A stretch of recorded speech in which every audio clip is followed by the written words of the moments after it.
திருமூலதேவநாயனார் புராணத்தின் உரையின் நிறைவு பகுதியில் பதிப்பாசிரியர் அவர்கள் சேர்த்திருக்கின்ற பகுதி திருமூலதேவநாயனார் அருளிய திருமந்திரத்தினை பற்றியும் திருமூலதேவநாயனாரின் திருவரலாறு பற்றியும் இருக்கின்ற மிக அரிதான தகவல்கள் அடங்கிய பகுதி. அவற்றை சிந்திப்போம். திருமூலதேவநாயனார் அருளிய திருமந்திரம் தமிழ் 3000 என்று போற்றப்படுகின்றது. தமிழ் 3000 ஆகிய இந்த நூலுக்கு மந்திரம் என்று பெயர் வந்திருக்கின்றது. தொல்காப்பியர் சூத்திரத்தில் சொல்கின்றார், மந்திரம் என்றால் என்ன என்று.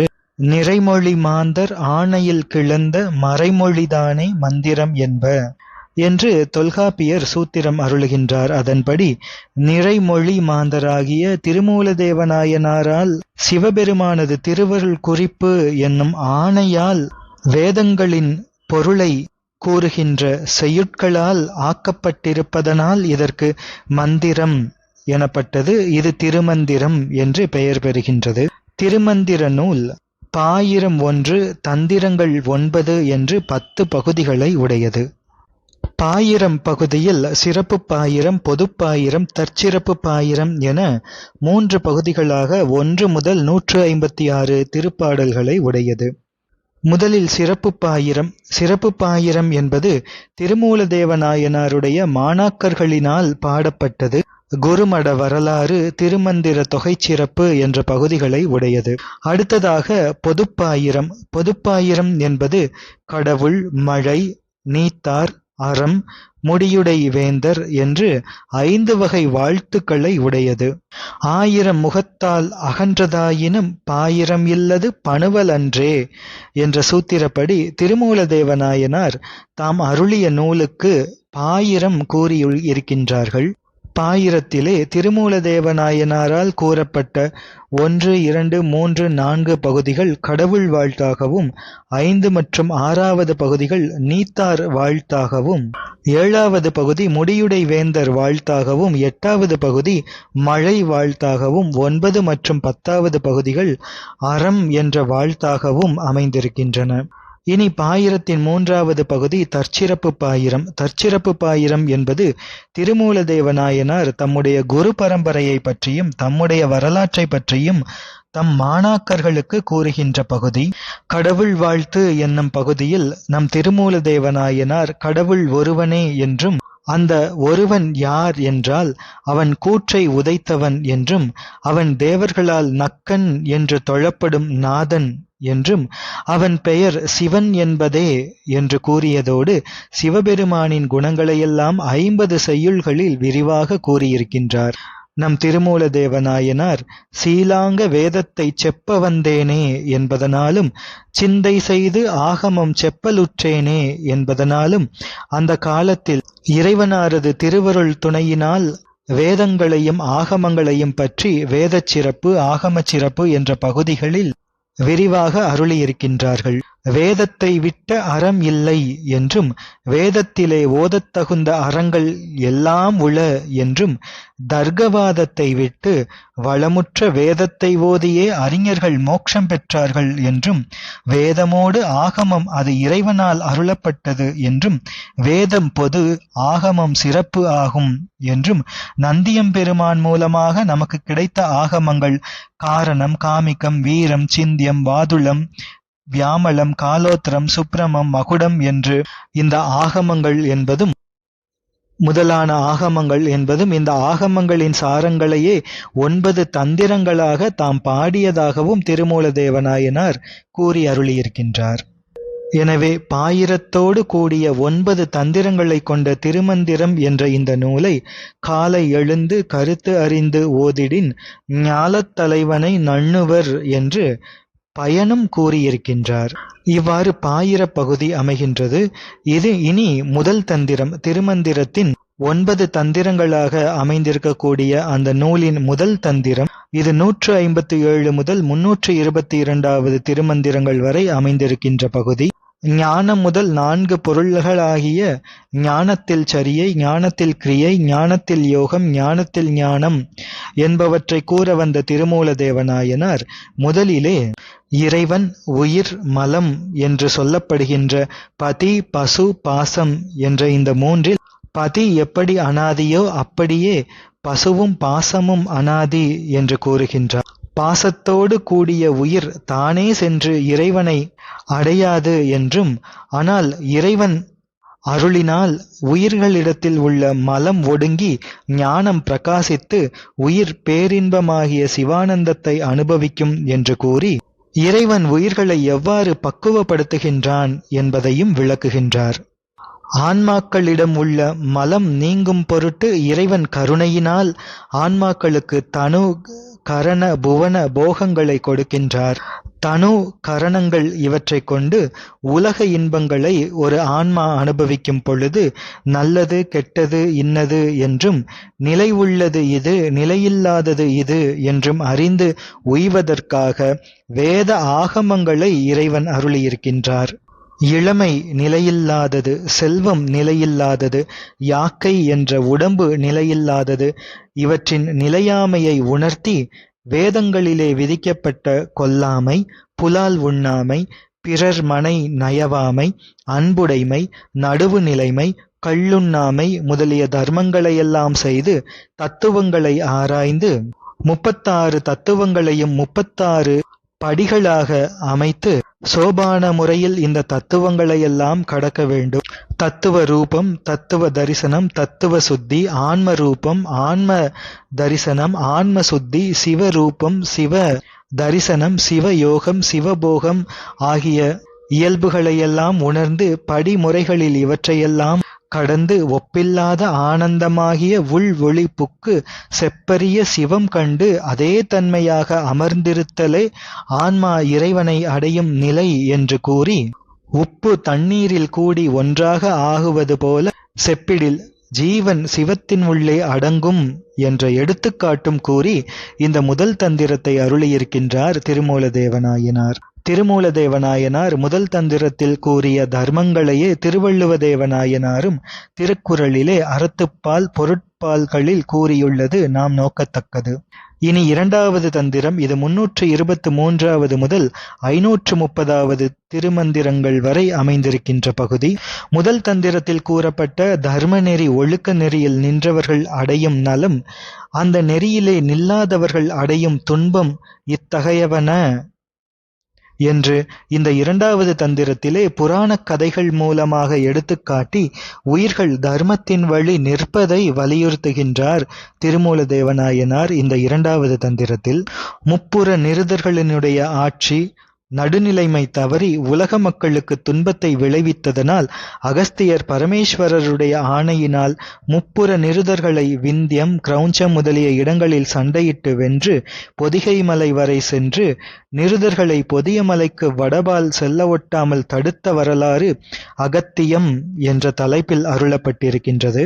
பரமேஸ்வரனுடைய அஷ்ட வீரச் செயல்களாகிய திருக்கோவலூரில் அந்தகாசுரவதம், திருப்பரியலூரில் தக்ஷன் வேள்வி தகர்த்தது, திருக்கண்டியூரில் பிரம்மன் சிரத்தை அறிந்தது, திருவிற்குடியில் ஜலந்திரனை கொன்றது, திருவதிகையில் முப்புறம் எரித்தது, திருவழுவூரில் யானையை உரித்தது, திருக்கடவூரில் காலனை காலால் உதைத்தது, திருக்குறுக்கையில் காம தகனம் செய்தது, இவைகளையெல்லாம் பதிவலி என்ற தலைப்பிலும் பார்வதியம்மையார் தவம், முப்புற நிருத அரசர்களாகிய தாரகாக்ஷன், கமலாக்ஷன், வித்யுன்மாலி என்பவர்களுக்கு அபயம் கொடுத்தது, பிரம்மனுக்கு வாளும் திருமாலுக்கு ஆழியும் ராவணனுக்கு நாளும் வாளும் கொடுத்தது, விசார சர்மருக்கு சண்டிகேஸ்வர பதம் கொடுத்தது, சூரபத்மன் வதம் முதலியவை லிங்க புராணம் என்ற தலைப்பிலே திருமூலதேவநாயனாரால் இந்த இரண்டாவது தந்திரத்திலே அருளப்பட்டிருக்கின்றது. சக்கரம் பெற்ற தாமோதரன் தக்கன் வேள்வியில்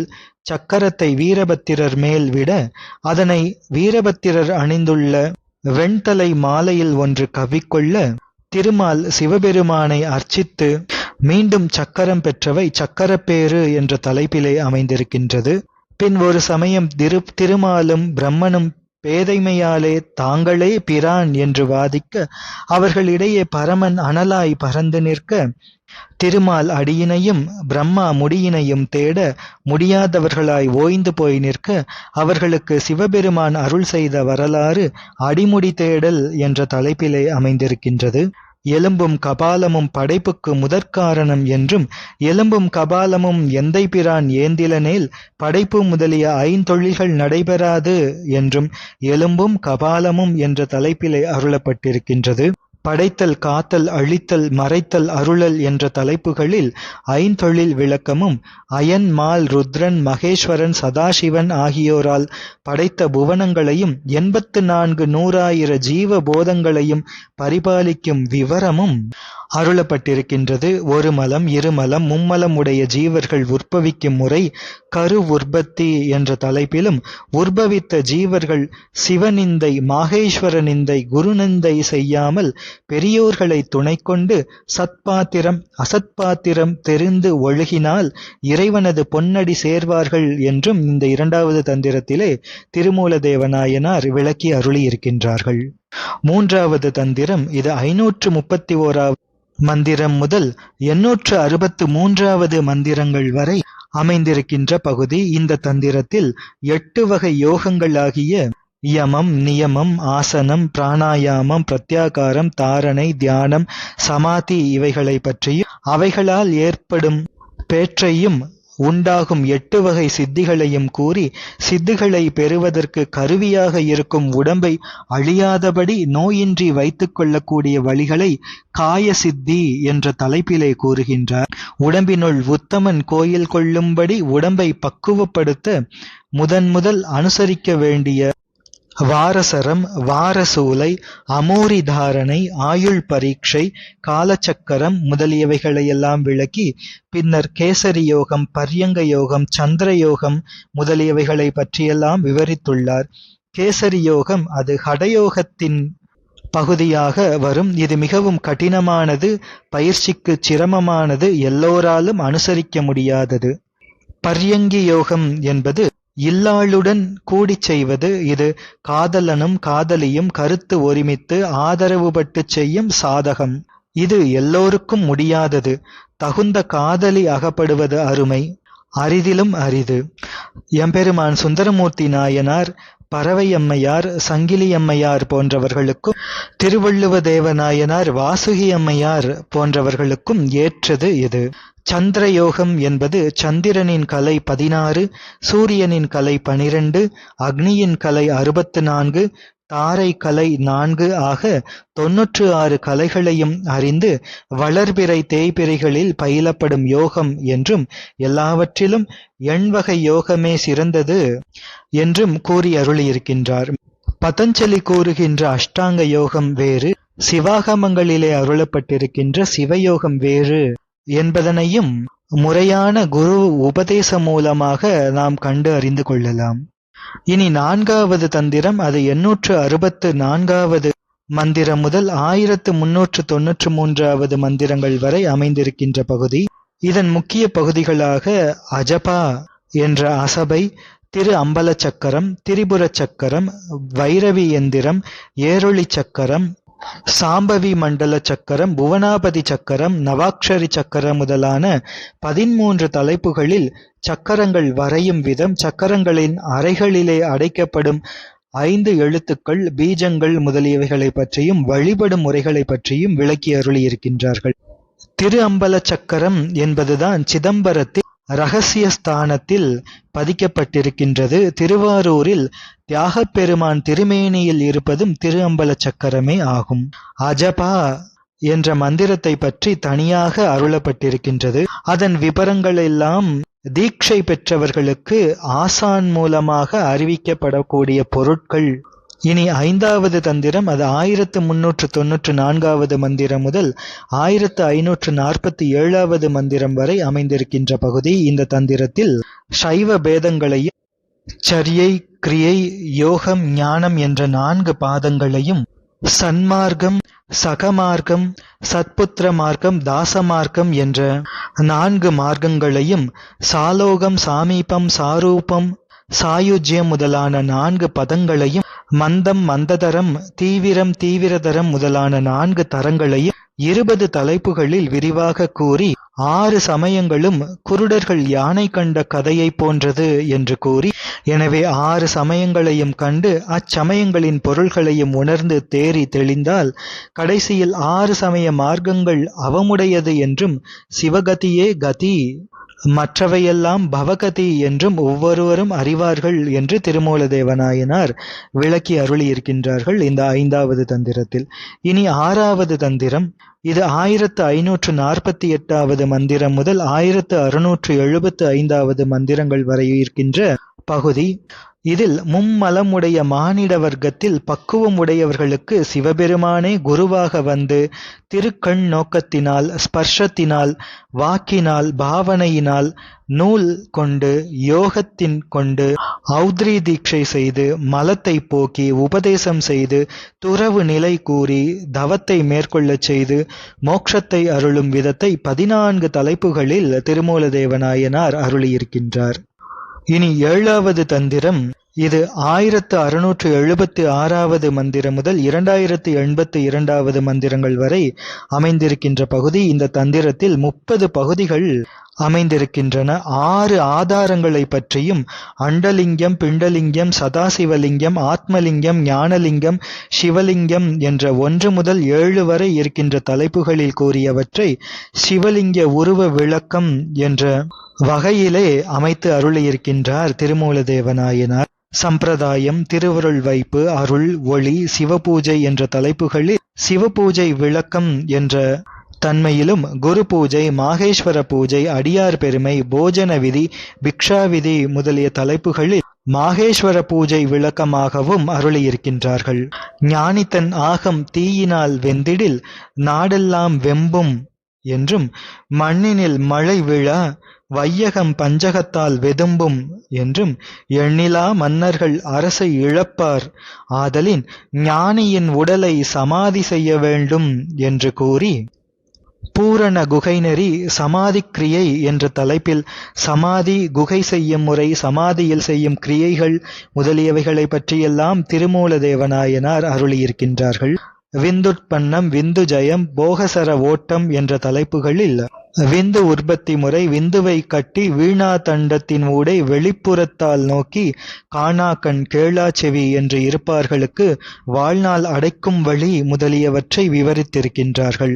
பின் ஆதித்த நிலையும் ஆன்மாக்களின் இலக்கணமும் கூறி 5 இந்திரியங்களையும் அடக்கும் முறைமையை 5 மடக்கில் அச்சேதனமாம் என்றிட்டு 5 மடக்கா அறிவறிந்தேனே என்று தாம் அறிந்து அனுபவித்த முறையை தெளிவுபடுத்தியிருக்கின்றார்கள்.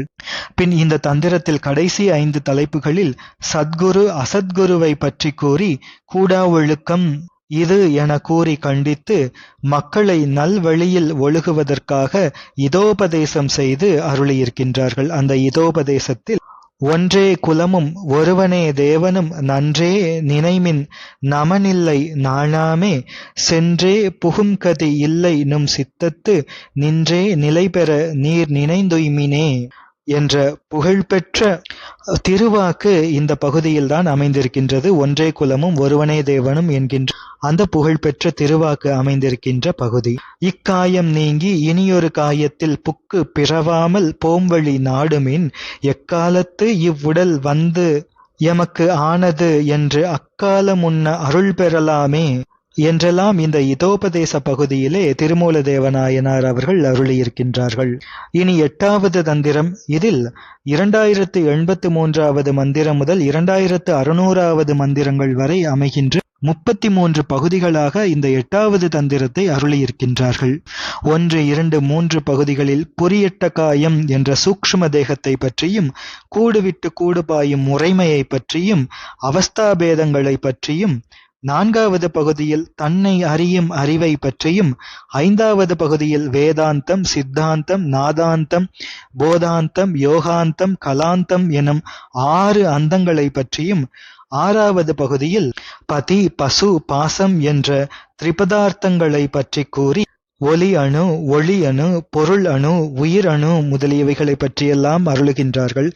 7வது பகுதியில் தாடலை, அதாவது தாழ் தலை என்றதன் பொருள் விளக்கத்தை அருளியிருக்கின்றார்கள். காலு தலையும் அறியார் கலதிகள் கால் அந்த சக்தி அருள் என்பர் காரணம் பாலொன்று ஞானமே பண்பார் தலை உயிர் என்று கூறி காலந்த ஞானத்தைக் காட்ட வீடாகுமே என்று தெளிவுபடுத்தி இருக்கின்றார்கள். 8வது பகுதி முதல் 17வது வரை இருக்கின்ற பகுதிகளிலே காமம், வெகுளி, மயக்கம் என்ற 3 குற்றங்கள், தத், துவம், அசி என்ற 3 பதங்கள், சிவபரம், பரம்பரம், தற்பரம் என்ற 3 பரங்கள், சிவ, ஜீவ, பர துரியங்கள் என்ற 3 துரியங்கள், ஜீவன்முக்தி, பரமுக்தி, சிவமுக்தி என்ற 3 முக்திகள், அருவுரு, உரு என்ற ரூபம், அரூபம், ரூபாரூபம் என்ற 3 உருவங்கள், சிவ, பர, ஜீவ கரணங்கள் என்ற 3 கரணங்கள், மாயப்பாழ், போதப்பாழ், வியோமப்பாழ் என்ற 3 பாழ்கள் முதலியவைகளை பற்றியெல்லாம் விவரித்திருக்கின்றார். 18ஆம் பகுதியில் காரிய உபாதியாகிய ஜீவ உபாதிகள் 7ம் காரண உபாதியாகிய பர உபாதிகள் 7ம் கூறப்பட்டிருக்கின்றன. 19ஆம் பகுதியில் உபசாந்தத்தை பற்றியும் 20வது பகுதியில் உள்ளத்தே உணர்ந்த ஒருவனை புறத்தே கூறாது அனுபவிக்கும் முறைமையையும் 21ஆம் பகுதியில் சுழுமுனை நாடியின் ஊடு ஒடுங்கியுள்ள ஜோதியை பற்றியும் 22வது பகுதியில் அஜோதி தரிசனத்தின் பொழுது உண்டாகும் அவஸ்தை நிலையையும் 23 முதல் 27 வரை உள்ள பகுதிகளில் மாயை ஒழியும் விதமும் விட்ட விடாம விட்டுவிடாத இலக்கணைகளை பற்றியும் தத்துவமசி வாக்கியம் சித்தாந்த முடிவையே குறிக்கின்றது என்பதையும் உடலானது மாயை நீங்கி ஒளி உருவத்தை பெறும் நிலையையும் கூறியிருக்கின்றார்கள். 28 முதல் 32வது வரை இருக்கின்ற பகுதிகளில் வாய்மை, அவா அறுத்தல், ஞானியின் செயல், பக்தி, முக்தி முதலியவைகளை பற்றி விவகரித்திருக்கின்றார்கள். 33வது பகுதியில் காலினில் ஊரும் கரும்பினில் கட்டியும் பாலினில் நெய்யும் பழத்தினுள் ரதமும் பூவினுள் நாற்றமும் போல இறைவன் எங்கும் கலந்து நின்ற தன்மையை கூறி உயிரானது விருப்பொடு விகிர்தனை நாடிச் செல்லும் பொற்கொடி போல இறைவனை மனத்திடை கூடி மகிழ்ந்து இருக்கும் என்று கூறி இந்த 8வது தந்திரத்தை அருளியிருக்கின்றார்கள் திருமூல தேவநாயனார் பெருமான் அவர்கள். இனி 9வது தந்திரம். இது 2601வது மந்திரம் முதல் 3000வது மந்திரம் வரை அமைந்திருக்கின்ற பகுதி. ஆகமத்தின் சாரங்களாக 22 பகுதிகளாக இதனை அமைத்திருக்கின்றார். 1 முதல் 4 வரை உள்ள பகுதிகளில் குருமட தரிசனம், ஞான குரு தரிசனம், பிரணவ சமாதி, ஒளி என்பவற்றை கூறி 5 முதல் 7 வரை இருக்கின்ற பகுதிகளில் ஸ்தூல, சூக்ஷ்ம, அதிசூக்ஷ்ம பஞ்சாட்சரங்களின் தன்மைகளை விளக்கி 8வது பகுதியில் அற்புத கூத்து, தற்பர கூத்து, பொற்றில்லை கூத்து, சுந்தர கூத்து, பொற்பதி கூத்து, சிவானந்த கூத்து என்ற இறைவனின் 5 நடனங்களை பற்றியும் ஆனந்த தாண்டவத்தை பற்றியும் கூறி அருளியிருக்கின்றார்கள். 9வது பகுதி முதல் 16வது வரை இருக்கின்ற பகுதிகளிலே ஆகாய பேரு, ஞானோதயம், சத்திய ஞானானந்தம், சொரூப உதயம், ஊழ், சிவதரிசனம், சிவஸ்வரூப தரிசனம், முக்தி பேதம் முதலியவைகளை பற்றி கூறி 17வது பகுதியில் மறைந்த பொருள்களை கொண்ட பாக்களின் தொகுதியாக கூறியிருக்கின்றார். 18வது முதல் 22வது வரை இருக்கின்ற பகுதிகளிலே மோன சமாதி, வரையுறை மாட்சி, அணைந்தோர் தன்மை ஆகியவைகளை பற்றி கூறி எங்கும் நிறைந்துள்ள எம் இறையை வணங்கி ஸ்தோத்திரம் செய்து ஆகமங்களின் கருத்தை நிறைவு செய்திருக்கின்றார். இவ்வாறு திருமந்திர அருள்நூலின் 9 தந்திரங்களின் இருக்கின்ற கருத்துக்களின் சார இந்த 9 தந்திரங்களும் எந்தெந்த தலைப்புகளை விளக்கியிருக்கின்றன, ஆகமத்தின் கருத்துக்களை எவ்வாறு விளக்கியிருக்கின்றன என்று சுருக்கமாக சிந்தித்தோம். தொடர்ந்து சிந்திப்போம். திருச்சிற்றம்பலம்.